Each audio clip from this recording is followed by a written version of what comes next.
That was fun. Gotta get out of this thing. It's low. You cannot be cool getting out of the Ferrari. Cannot be cool.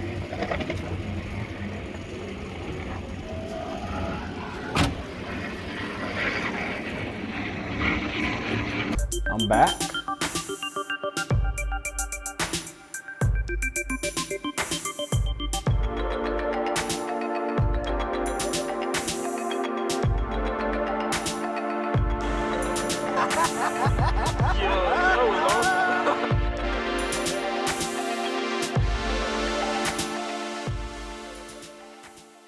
Alright, y'all, I'm back.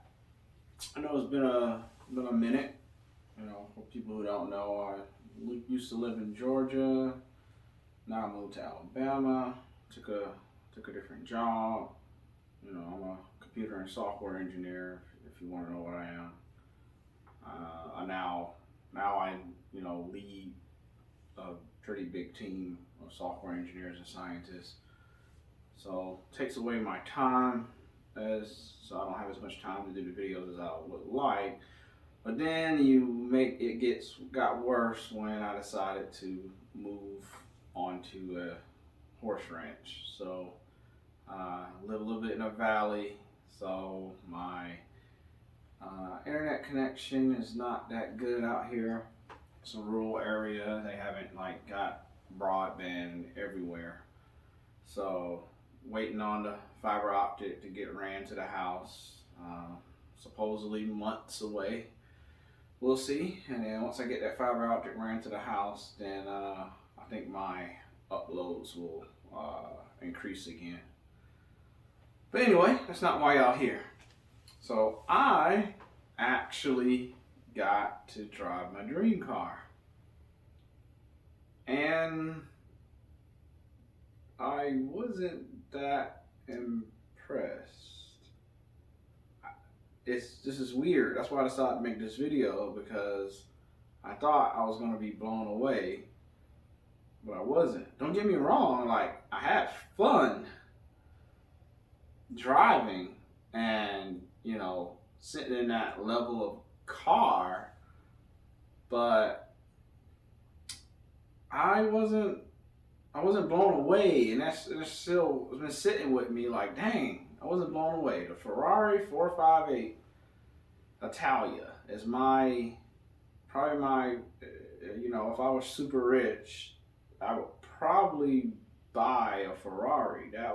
Ferrari and McLaren seem to be the ones in Porsche. Well, I'll probably get a Porsche right now, but Ferrari and McLaren are the two supercar companies that I kind of like more than the Lambos and I'm missing one. Whatever, the other ones. Those are the two that stick out to me. I don't really know exactly what it is about those two, but those are the two that stick out to me. And anyway, so I got there. This was a gift. Cost a couple of $100 to, I got 4 laps on an autocross course. The guy pretty much let me just drive the car how the heck I wanted, which was great. I didn't have to baby the car. He let me do what I want. He just said, don't drift. So I was like, all right, well, I'm not gonna drift, but I'm gonna drive the car. There's been a couple of times he thought I wasn't gonna brake because I was braking as late as possible. So I got to push the car till I actually got the car to understeer. So that's how much I got to push the car. I got it to understeer. And when it understeered, I remember going, whoa, it understeered. Yeah, the brakes definitely can. Oh, we'll understeer right now. Yeah, we'll understeer. Yeah, these are shitty Continentals, so they're not really. And I'm like, supercar, just understeer. And maybe maybe my expectations were too high on it. But it was I will say it was a mid-engine car. And I drive the Q50. Q50 is front midship, so they try to push the engine to the middle of the car as much as they can on the FM platform. That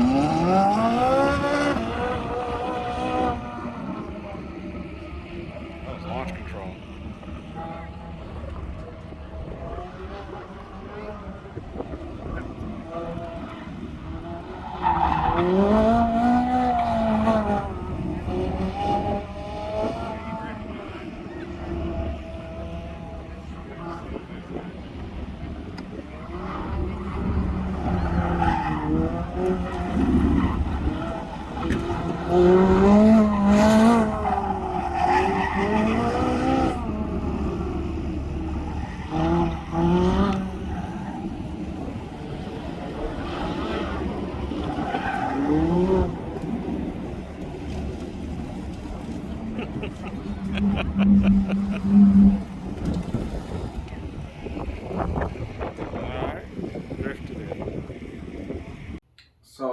So and then on the Ferraris and a lot of the McLarens and then the new C8, they are switched them over to mid-engine, where it's in the rear but it's pushed as close to the center of the car as they can get it.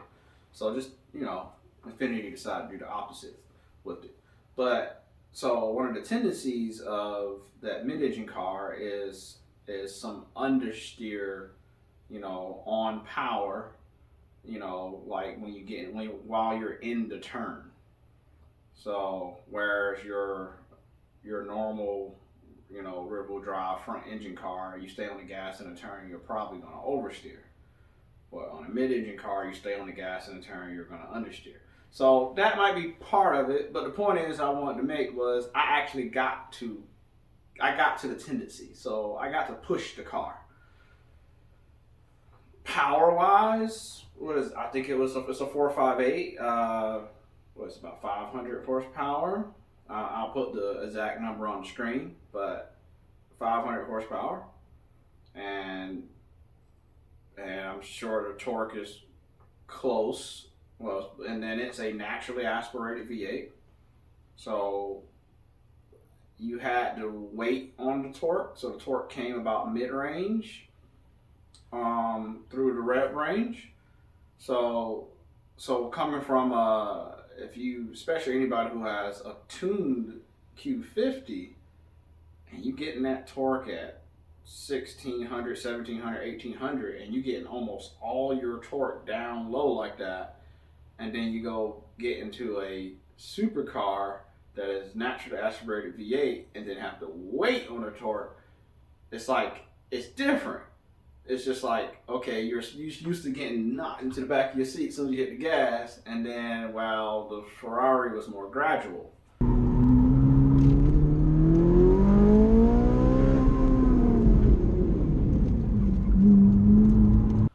Which I guess maybe it's not fair, we're going turbo versus NA, but I'm just trying to talk about it from a like being blown away, impressed type experience. So when I hit the gas, yes, the car is lighter than a Q50 or a lot of other cars. It was like, okay, it got some power, but it wasn't like, whoa. But it was just like, okay, power. It accelerated pretty quick.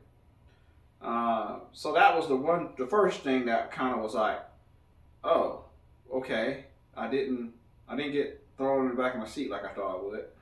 You know, so that was the first thing. But not saying that supercars gotta throw you in the back of your seat. It's just that this is the expectation that I was having in my mind, you know, that I was just gonna be like, man, when I hit the gas. But I wasn't. Then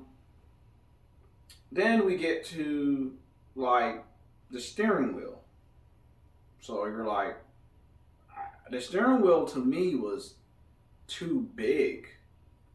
It was too big circumference wise, and then like grabbing the steering wheel, it was so big and it was just so thick that maybe I'm used to having a slightly thinner steering wheel, but when I was driving and going through all the autocross course, I actually felt like I was ahead of the car.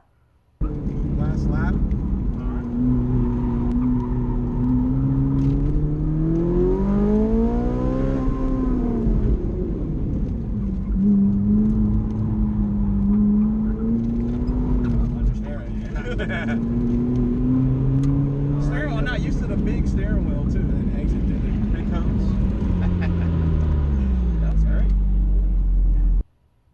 that's another thing. It's like, what? I'm in a supercar and I'm ahead of the car. So I'm trying to get it to do stuff, and it wasn't perfectly following me. And it could be, hey, lack of seat time. First time in the car, of course, you need seat time in the car, blah, blah, blah. I get all that. But I just was expecting the car to immediately, it'd be more car than what I can drive. That's what I was expecting. But then going through all the turns and stuff, I was like, okay, like, all right, I need you to do this. And for the most part, it did it, but I felt ahead of the car. And I was like, okay, is this my driver mod is just good? Or is the car not what I expected? So, I don't know. But I'm just giving y'all my thought process on this. One part, though, so that was turning and the steering wheel. And then now the brakes. Now, the brakes, I'm pressed from the get-go. I was able to keep braking later and later and later to the point, like I said, the guy that they have to kind of monitor you in the car, he kind of was like, brake, brake, brake, like. Brake, brake, brake, brake, brake, brake. Yeah, there you go. One or two times thinking I wasn't going to brake, but I kept pushing the limit to see how much I could go with the brakes, because the brakes seemed to be almost never ending, at least at the speeds they allow, not the speeds they allow, but in the straightaway that I was given. I never really looked down at what my speed was. I just tried to drive the car as fast as I could drive it. That's all I tried to do. So I never looked down at the speed of the car. So I can't tell you that, unfortunately. But and I thought it was they gave me a video. I'll probably be showing some of the video as I'm talking, but I thought they were going to have GPS information on their video, but they didn't, so I was a little disappointed about that. I would have put that up on the screen so y'all can see what the speeds were and the G's and all that. But anyway, the brakes, I kept pushing the limit, and I seemed to not really find the limit of the brakes. So that, I was completely impressed on that. The interior. Their interior was like a race car. I mean, it was, if you're expecting a luxury car feel of it, no, it's not. It's actually more basic. I mean, we talking about the screens and all the stuff that's in the car. It was more focused on function than being like pretty. Not that it wasn't pretty, but if y'all been, I'm talking to an audience that's driving Audis and BMWs, Infinitis, Lexuses. So when y'all see that infotainment in those cars, and then you go sit in this older Ferrari, you're like, cool, I'm in a Ferrari, but then when you look around, it looks dated to you. It'll look dated to you. But to me, that's not really a knock. I don't care about all the frills and stuff, but I'm just throwing out the comparison. That to me wasn't the knock. That wasn't my being underwhelmed. Me being underwhelmed by the car was, I just thought the car was gonna be more car than I could handle, because it was, it's a supercar. So that's the part that kind of still throwing me on it. But anyway, interior was nice for what it was supposed to be, race car inspired. The startup sequence was pretty cool. If this was a daily driver, maybe you get it in muscle memory, or it could be annoying to you. I don't know. One or the other. But literally, what was it like? Put your foot on the brake. Then you had to actually put the key in and turn it like 2 clicks. And then you had to take your other hand and press the start button that was on the steering wheel. Have at it. So foot on the brake, and then 2 notches on the key. All right. Put engine start. Oh, that's a sequence there. Yeah, that's the best part of it. Yeah, that's a sequence. All right. Give you that race car feel. And then we'll tap that for 1, and we'll ease onto the course here, just like a normal car does. No, so it doesn't. Oh, there we go. It's that dual clutch. Yeah. So it's dragging the hell out of it right now. Uh-huh.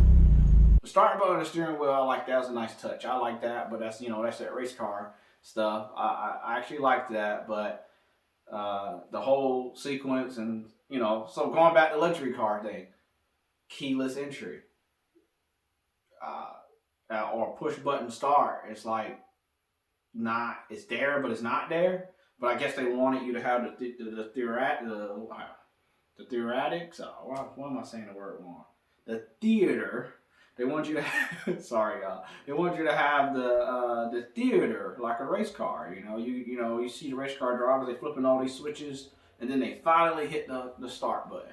So they doing that inside the Ferrari, and I can appreciate that. That's one of the things that I did like, but as a daily driver, maybe you wouldn't like that. But if you buy a Ferrari, it's probably not your daily driver anyway. You probably just a weekend car or hopefully a track car, but most people just driving these cars to the mall or the club or something. They're not taking these cars to the track anyway. But the car, interior wise, was good. Yeah, it was good. They said they didn't have perfect tires on the car or whatever because they're not expecting people to go full out on it. But yeah, so the guy when I mentioned the understeer to the guy, he was like, yeah, it's not the best tires on here. They're not gonna put the same exact tires that maybe the car comes with on it because they just kind of let people do joyride. So understandable. So just want to put that out there to be fair with it. The overall engine sound, engine response, throttle response, that actually was amazing on the car. The startup, when it started up, was amazing. The throttle response and control was amazing. And that's probably where you're getting it more track focused. Everybody knows you got even with the newer turbo cars, unless it's tuned real good, the throttle response is always a little, I like to call it rubber bandy. So you press it down and then you got that hint of the turbo lag. It's just the nature of having a turbo. You got that hint on it, so you kind of press it and wait. Whereas on this car with that NA V8, a natural aspirated V8, as soon as you touch the throttle, it was doing something. And if you modulating the throttle through the turns and not, because the guy didn't want me to drift and watching the tire spin and all that, I was able to do that perfectly. That was actually that was amazing. That's what stood out to me. Stood out was the engine noise, the brakes, and the throttle response, engine response, and control of the throttle. That's what started out, and that's probably why the car won a lot of rewards for being a driver's car.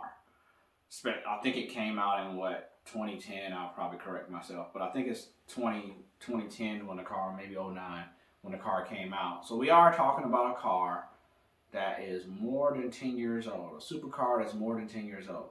So with that, I'm gonna segue into something. So these cars that are out now, especially the cars in that 60 to that 60,000 to under $100,000 range. So all these people buying these, on the low end, you got Infiniti in that 60,000 range with a fully loaded red sport, and then all the way up to these $100,000 Porsches, and then you got the Audis, the Audi RSs and BMW M whatever cars all mixed in there, and different levels of the Porsches mixed in there in that range. That 60 to 100,000 range, depends on how you option it or whatever, especially with Porsche. So I didn't make big money, boy. I'm options, boy. But anyway, so you can, and those cars in that range are so fast and have so much performance baked in them that you drive one of these cars in that range, these sport sedans, these sport cars in that 60 to $100,000 range, and then you go get into what's considered a supercar, and you're not going to be as impressed as you thought you would be. Your only thing really of being impressed is that I'm in a Ferrari, I'm in a Lambo. You know, that's what you are. I'm in a McLaurin. That's what you are impressed by. Not really that it's just blows the car out of the water. Unless you're talking about their super higher end supercars or hypercars. You start getting into hypercars, and yeah, but just going to the supercar level, where we're talking about getting a little above $100,000, maybe up to $200,000 cars, and then coming from a $60,000 to $100,000 car, and then going up to a over $100,000 to maybe $200,000 car, the jump. I don't think the jump is as big as people really think. Especially, I've got to ride in or drive a couple of other supercars or considered supercars, and I remember having the same thing. The latest example was the Porsche, was it GT3 RS or whatever, and I got to sit in that car and ride around the track in it. And I remember it had a similar thought as that I had on this Ferrari was, wow, okay, doesn't accelerate as fast as I thought it would, but dang, the brakes are good. The Porsche though didn't understeer. Did not understeer. It just turned. But I was impressed by the handling and braking, but that was it. The interior was just regular, race car function interior on that Porsche RS GT3. It had like little bands to pull the door open instead of a door handle. It wasn't like, oh man, it was just so nice to look at. It was, the driving experience was elevated, but just being just like wowed, I was more like, okay. But once again, getting into that, the cars have come so far that these supercars don't feel so super anymore. We got Toyota's Camrys now with 300 horsepower. That used to be like a fast car. A fast car had 300 horsepower. Now, if your car don't got at least 400 horsepower, you can't even say you're faster than a Camry. You ain't got 400 horsepower. So, or maximum of almost 300 horsepower. These cars got so much power nowadays, and then even their handling on these so-called regular cars are so far done caught up, and then the luxury sports car adds another edge to that, and then you go to the supercar level, and if you've been driving luxury sport or something in that high-end sport GT range, that $60,000 to $100,000 range, and then you go to a supercar, you could be underwhelmed. And that's where I'm gonna leave that. I'm gonna try my best to make more videos as my internet connection comes. And until next time, y'all stick with me. I'm around. I'm here. Later, y'all.